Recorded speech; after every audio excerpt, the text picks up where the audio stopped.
na yes ye kase evangelism na minim say ne wuro ba bia na akoye evangelism no eba evangelism ye nsempatre ni ade na wuro ba bia no de emfa wo so wo hin emfa wo so wo estate na emfa wo so wo banglo ene obeba wo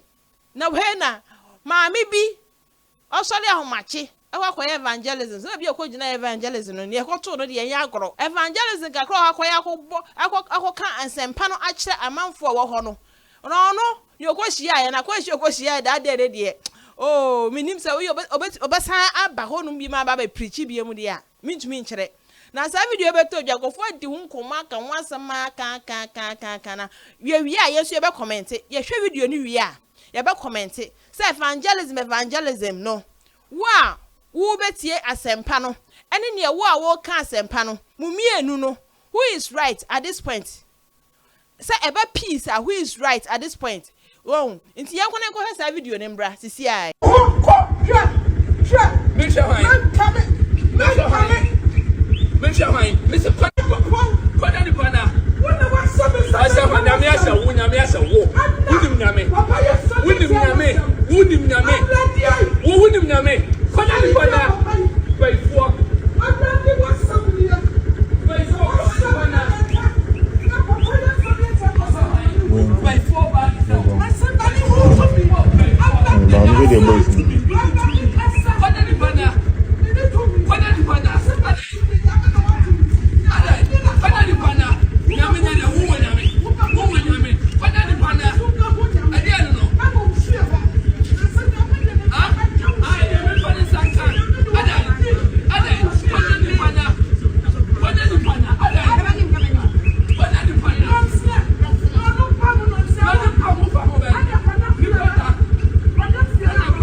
video no na aba beto edwa no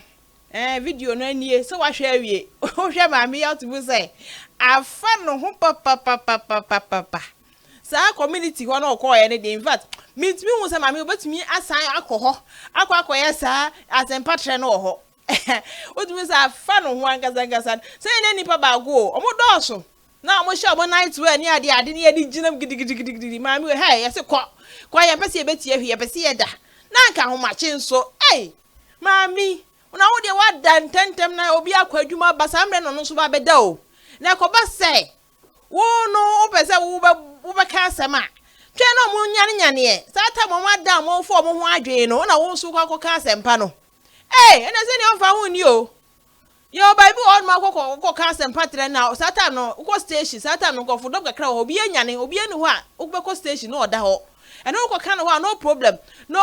adwo community bi kan banglo bi wo hu estate bi no ko gina ho no rade ba o say oh yenka se ne wo ye na enye o but also dream nipa no samre no nipa no wada na so ye den eno any question also bi sa wo what you say this say ko ba say wo dey asempa tre na wo ye wo fo bi a ho dia se ne ehu na no na me san so eto question e bi sa say inti wo mo ti community won so ni omo ye na ye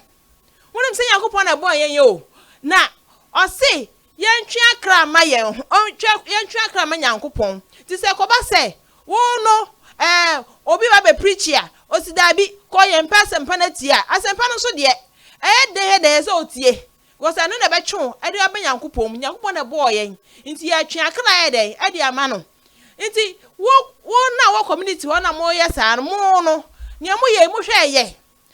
say mami bae eye mu peace sata mo ada ana obe ha mo de na so kwan am fa so ade aye sa ade no ade apam mami afiri won ne papa mu ana eno ne question na mi bisa eno no question na mi bisa sesie so ne papa mu ana na ba ne sei wo ye ma ade me so me ye ma ade wonim se mami ne kwan so ana o se obeka samre na emu edin no okasa atumi ayeden akwa akire na so ka mami uzu kwei na nkaja uzu wudu ano keke wasa so yakofa megaphone o kasa akwa akire o na ka de fu ano keke ni po faka na megaphone yi de say bom na kwanya papa yin fichire achi na wo ye papa ne betu ani so ho ha adwen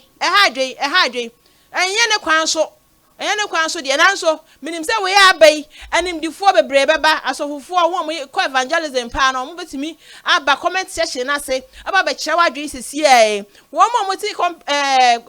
friend say community one so no in fact we betimi a chamadwen afa ne akoso yi eho na ni ame betimi aka nyina ne se bibi say no on say obi et na ofa hodie so ana say obi how our community awom on ma wasumdwe ensipia ni obetimi aya ne se fa ne ko police station as a court oh na mo amafa mo de mo mra eye adwuma eno that's not right enye no kra enye ade o se etumi eye adwuma what you say obi how anu an say police station ana so asama no court na asa nti we no me pese